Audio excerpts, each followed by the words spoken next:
justice and peace and equality.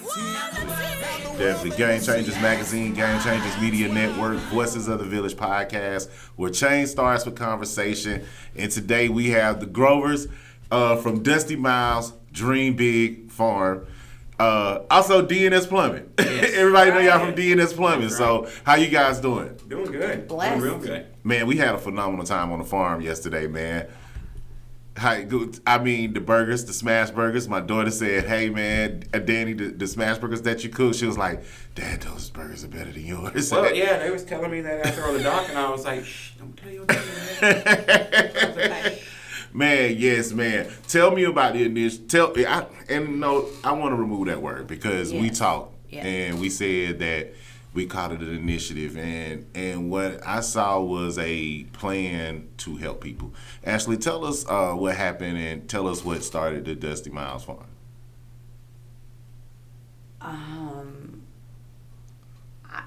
A crazy dream I had. Okay. I felt like that when my kids became teenagers, that my son, God love him, he brought home every broken child that he could experience. It wasn't just like a normal, rounded child. Like there was some kind of trauma, there was some kind of something, and I was like, dude, Okay. like what are you doing? Man. And that's where it started. I was like, and then the kids would come over and then they would start calling me mom, and I woke up one day and I was like, we have all of these things. Right. And I actually spoke with a wonderful gentleman at one of the group homes here in the area, and he was like, look, you got the heart, this is what you need to do. Wow. And Humanitarian heart. Right. Okay. So he was like, I feel like this would be very good for the youth. Okay. So I was like, that's not what we're doing. Okay. And the first time that the youth came out to the farm, I just fell in love with them. Wow. And I remember one of the little girls came up to me the very first time, and she was like, I'm going to call you mom. And I was like, no. Okay. You can't do that. I was like, no matter what your past situation is, and no matter what your family situation is, you only have one mom. Yes, definitely. I was like, but you can call me Nana. Okay. And that's where they call us Nana. Yes. And Grumpy. Yes. And, Okay. And your kids last night, they were calling us Nana and Grumpy, and that's just who we are. That's what we do. And my kids had fun. I mean, my daughter got a chance to ride some of the ponies and pet some of the donkeys and the sheep that were out there. Take hay rides with Danny. I mean, Danny, you have a passion for serving, and I saw that you're riding the kids around on the hay truck and kind of giving them a tour of the farm. What inspired Dusty Myles Farms for you? It's actually a lot, but I think one of the main focuses is a lot of these young boys, they don't know none of this stuff. Right. And a lot of these kids that are in foster care, they struggle with being taught basically how to be a man. Yes. How to survive, how to hunt, how to fish, how to grow vegetables, how to tend to livestock. I mean, you figure you take one of these kids and get them to raise a baby animal, whether it's a sheep, a pony, a horse, donkey, just whatever. Okay. And that's going to set in their mind concept that, hey, that I'm responsible for this life. Yes. So I see it as a trickle effect. That's just going to go further in their life, when they have wives, children, just whatever that, hey, yeah. Yes. I'm a man. This is my responsibility. I got to take care of these lives. A sense of accountability. Yeah. So in the long run, what I've seen in a lot of these kids that come on out and talk to us and open up, tell us about what's going on with them and all that. Okay. Yeah, They're not taught. Man, you said one thing. I saw one of the kids out there working, and he's a natural that comes out. I mean, he's already building fences. I mean, he's already. Hey man, I want to do construction. Hey man, I wanna do this. I mean, you've given them a focus, and these young men, they grow up in circumstances where they don't have a family, and they're going back to these group homes every single night, almost like they're living in a box, but they have so much purpose, so much potential. Tell us what made you want to tap into their potential, Ashley, and why? What did you find so great in tapping into that nugget? I feel like from the way that I grew up, not the greatest childhood, not the most loving, not, and I feel like there was one person that was in my life. She came in when it was at probably one of my lowest times, and it was Daniel's mom. Wow. And I pushed her away, but it's just like what the kids do to me. Yes. But it was like the harder I pushed, the more she loved. Okay. And it was a love that was true love. She loved me even if there was not a I love you but, I love you when. It was I love you all the time, even at your worst. Wow.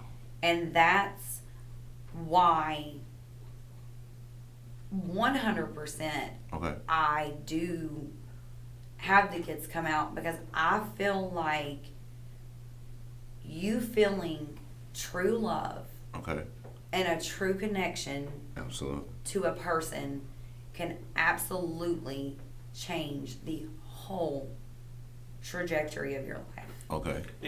You talking about my mom? Listen. Well, who is this person? Listen. Look, I used to get chased around with a hairbrush. Oh man. I mean, obviously,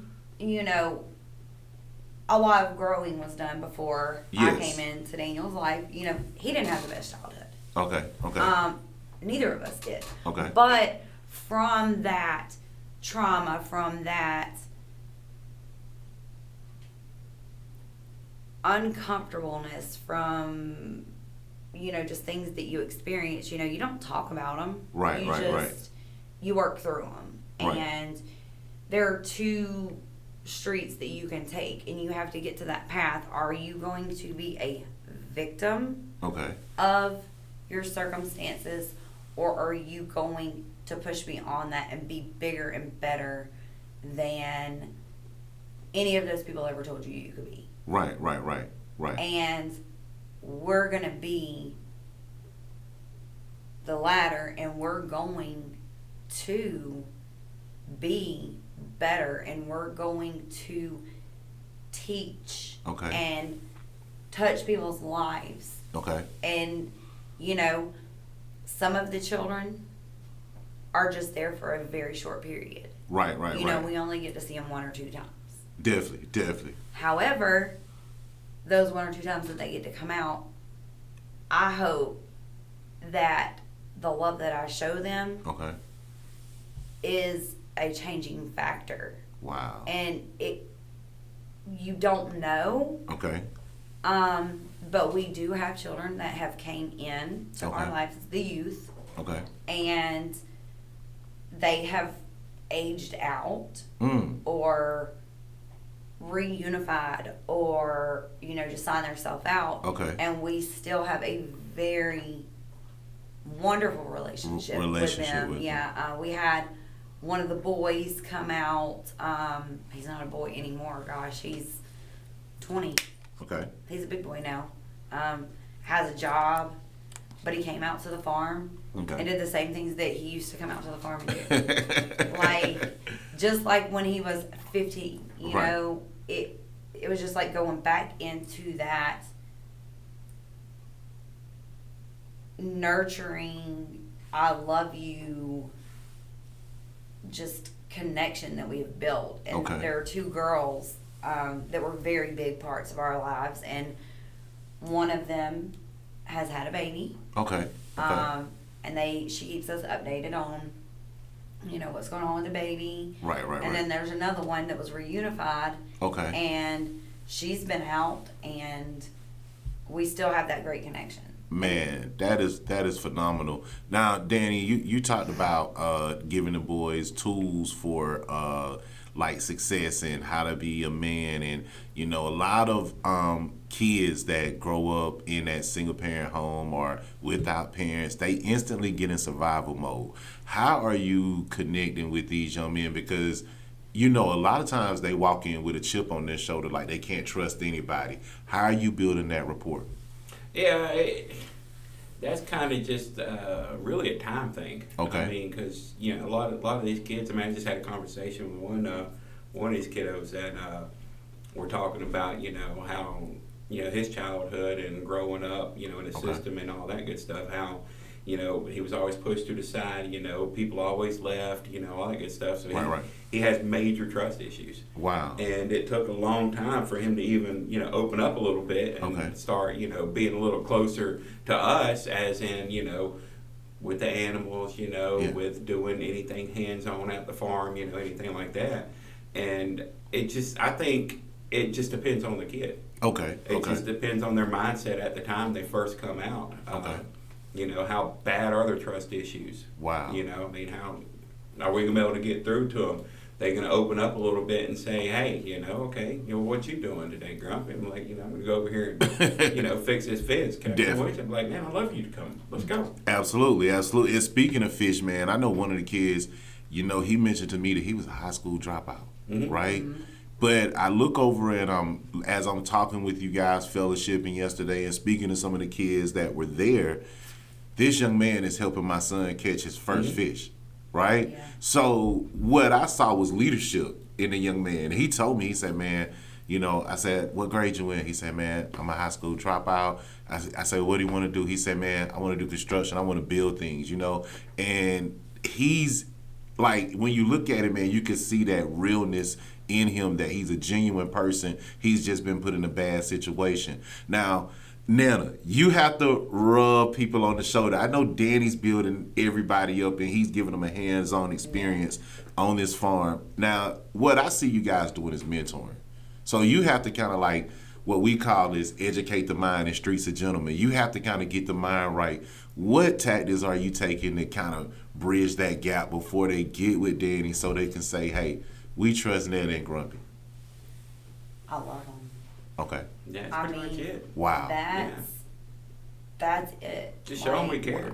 Wow. Show them there's people out here that, okay. No matter, like Ashley was talking about earlier, no matter what you've done, what you've come from, okay. We care for you.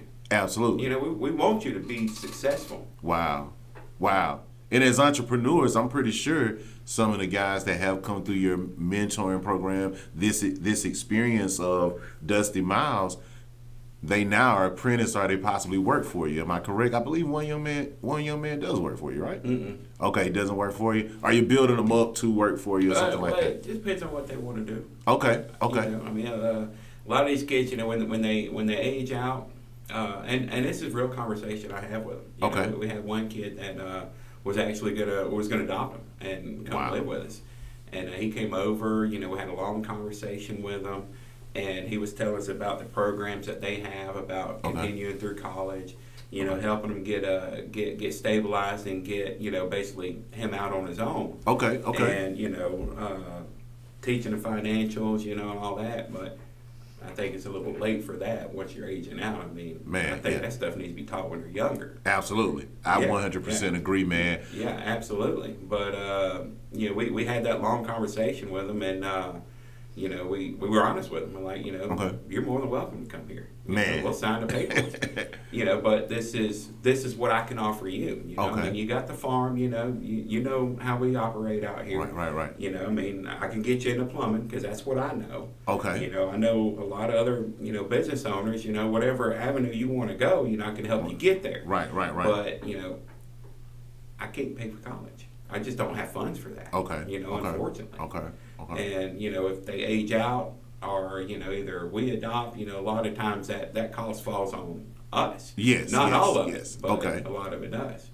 And he was fixing to age out anyway. Okay. So if we would have adopted him and then he would have aged out, then he wouldn't have had none of the benefits. Oh, wow. Of getting all this stuff, to help him be more successful. Okay. So, he chose to stay in, go through the programs, and like I said, he's got a great job now.